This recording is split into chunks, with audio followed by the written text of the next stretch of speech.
Tahu tidak, saya itu punya pikiran liar setelah Mahkamah Konstitusi membatalkan ambang batas presiden 20%. Pikiran liar itu adalah langsung tertuju kepada orang-orang yang selama ini dinilai punya kapasitas, punya kompetensi, punya popularitas dan elektabilitas menjulang sampai Sidratul Muntaha, itu gampang bisa maju di Pilpres 2029 yang akan datang. Coba mari kita sebut satu persatu. Misalnya orang seperti Gibran Rakabuming Raka, Wakil Presiden Republik Indonesia saat ini.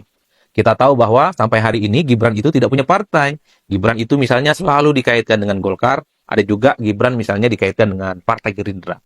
Ketimbang Gibran itu dikait-kaitkan dengan Golkar atau dengan Gerindra, saya kira kalau Gibran ingin maju bertanding di Pilpres 2029 yang akan datang, cukup Gibran itu bergabung dengan PSI atau cukup yakinkan PSI untuk mengusung maju Pilpres nantinya.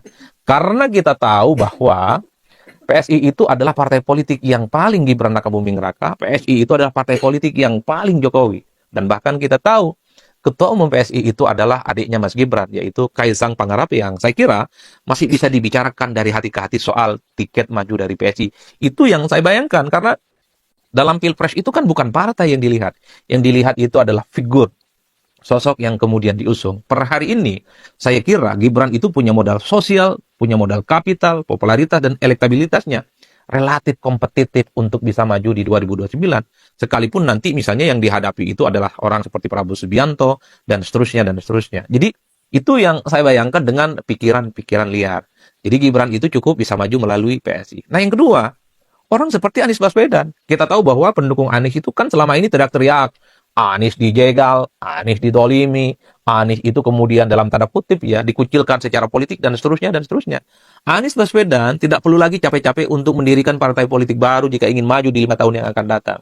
Anies dan para pendukungnya tidak perlu lagi membuli PKS yang dinilai ikut meninggalkan Anies gara-gara tidak bisa maju dalam Pilkada Jakarta. Anies cukup misalnya meyakinkan Partai Umat, partainya Amin Rais. Kita tahu bahwa Partai Umat itu adalah partai yang paling Anies Baswedan selama ini.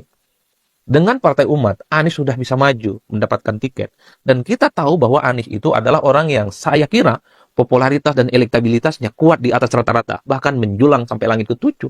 Ini kan gampang, sebagai sebuah pikiran-pikiran solutif yang saya kira, supaya Anies itu bisa maju di Pilpres. Begitupun dengan orang yang seperti Ahok.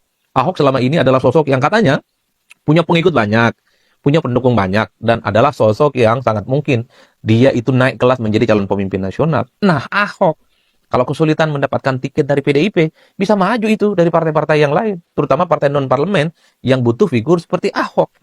Karena Ahok itu popularitas dan elektabilitasnya katanya kuat. Oleh karena itu, Ahok tinggal yakinkan partai-partai yang tidak lolos parlemen siap mengusung Ahok, supaya partai non-parlemen ini ngasih tiket dan juga memberikan faedah dalam pileg. Siapa lagi nama-nama yang dikira top? Orang seperti Fahri Hamzah, yang selalu kritis dan kelihatan berpihak kepada rakyat. Fahri Hamzah bisa maju dari Partai Gelora. Cukup dengan Gelora, Fahri bisa tampil, bisa duet dengan Anies Mata sebagai pasangan presiden dan wakil presiden. Ini adalah orang-orang yang saya kira tinggal diuji apakah dengan adanya putusan Mahkamah Konstitusi yang mengiris, menganulir ambang batas presiden 20%, orang-orang yang selama ini dinilai jagoan, dinilai top, punya basis massa, basis pendukung yang banyak, itu bisa maju di Pilpres di masa-masa yang akan datang. Teman-teman, memang putusan Mahkamah Konstitusi mengenai ambang batas ya pencalonan presiden dan wakil presiden di masa mendatang di tahun 2029 beragam banyak komentar, beragam banyak tanggapan. Ada yang beranggapan bahwa ini adalah kesempatan yang baik bagi putra-putri bangsa Indonesia. Kenapa? Karena baik itu parpol kecil, parpol besar bisa mengusung calon presiden dan wakil presiden, sehingga ya banyak yang akan berkontestasi nantinya, sehingga memberikan peluang yang baik bagi putra-putri bangsa untuk bisa menjadi pemimpin di negeri ini.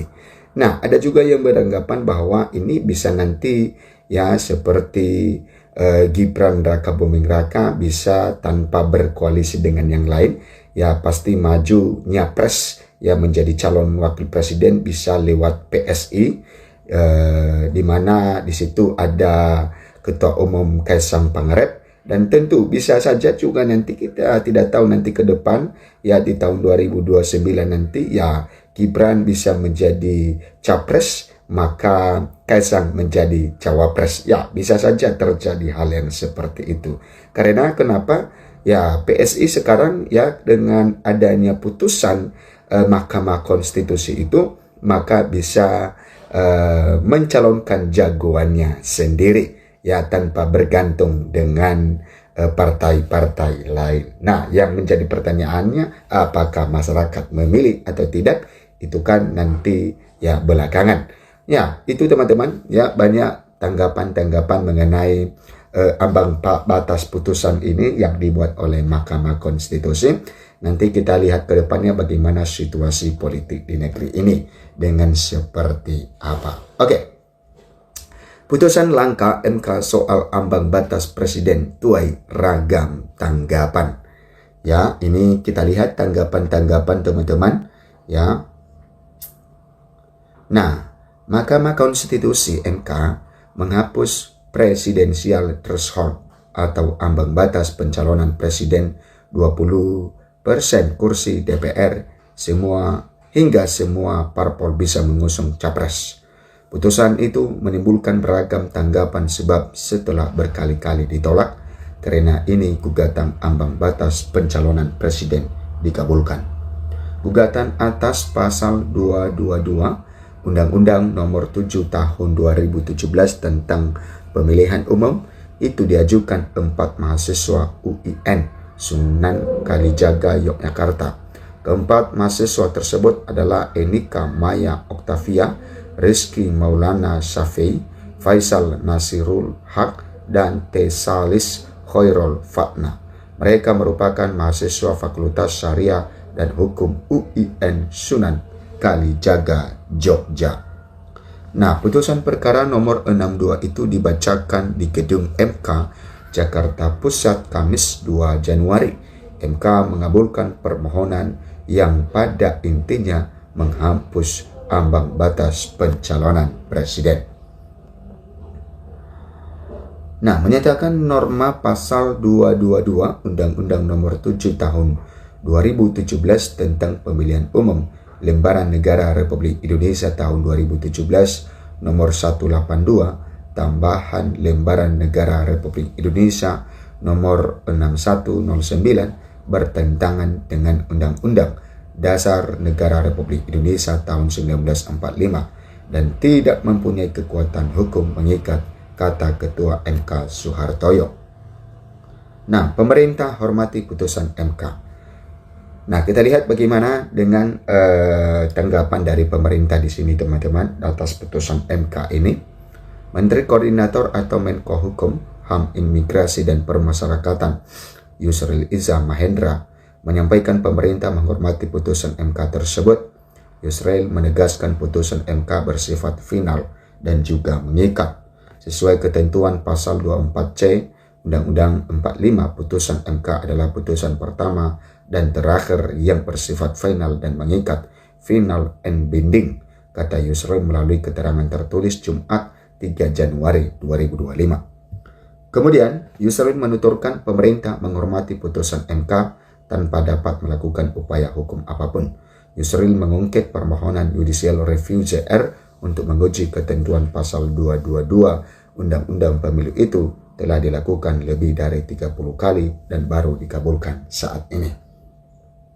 Nah, Yusril mengatakan pemerintah melihat ada perubahan sikap MK terhadap konstitusionalitas norma pasal 222 Undang-Undang Pemilu itu dibanding putusan-putusan sebelumnya. Namun, apapun juga pertimbangan hukum MK dapat dalam mengambil putusan itu, pemerintah menghormatinya dan tentu tidak dalam posisi dapat mengomentari sebagaimana dapat dilakukan para akademisi atau aktivis. MK berwenang menguji norma undang-undang dan berwenang pula menyatakannya bertentangan dengan Undang-Undang Dasar 45 dan tidak mempunyai kekuatan hukum mengikat, ucap Yusril. Nah, kemudian teman-teman, Yusril menambahkan setelah adanya 3 putusan MK nomor 87, 121, dan 129 PUU 22 Romawi 2024 yang membatalkan keberadaan ambang batas pencalonan pasangan presiden dan wakil presiden itu, pemerintah secara internal tentu akan membahas implikasinya terhadap pengaturan pelaksanaan Pilpres tahun 2029 nanti. Jika diperlukan perubahan dan penambahan norma dalam Undang-Undang Pemilu akibat penghapusan presidensial threshold, maka pemerintah tentu akan menggarapnya bersama-sama dengan DPR, ujar Yusril. Semua stakeholders, termasuk KPU dan Bawaslu, akademisi, pegiat pemilu, dan masyarakat tentu akan dilibatkan dalam pembahasan itu nantinya, pungkasnya. Nah, itu teman-teman tentang ya tanggapan-tanggapan ya di dalam putusan Mahkamah Konstitusi ini. Nah, kemudian teman-teman kita lihat ya sesuai dengan ketentuan pasal 24C, putusan MK adalah putusan pertama atau putusan yang final. Oke. PKB nilai berpotensi timbulkan kontroversi. Ini tanggapan dari PKB, teman-teman. PKB menanggapi putusan tersebut, Waketum PKB Jalilul Fawait menilai putusan itu akan menuai kontroversi. Ini kado tahun baru yang akan menuai berbagai pandangan politik dan kontroversi, kata Jalilul kepada wartawan. Ketua fraksi PKB DPR ini menilai putusan itu merupakan obligasi polisi sehingga perlu ditindaklanjuti dalam revisi Undang-Undang Pemilu. Di sisi lain, lanjut dia, PKB akan menyusun langkah terkait putusan itu. Nah, hemat saya pasal ini tersebut termasuk dalam open legacy polisi yang mestinya DPR dan pemerintah yang akan menyusun kembali norma dalam revisi Undang-Undang Pemilu, kata Zazilul. Kami akan menyusun langkah sekaligus menunggu perkembangan dinamika dari lembaga pembentuk undang-undang pasca MK mengeluarkan putusan tersebut. Pastinya akan berkonsekuensi pada revisi Undang-Undang Pemilu, ada lanjutnya. Nah, itu teman-teman tentang yang dilakukan oleh Mahkamah Konstitusi untuk ya pemilu tahun 2024 nanti. Sampai jumpa di video berikutnya.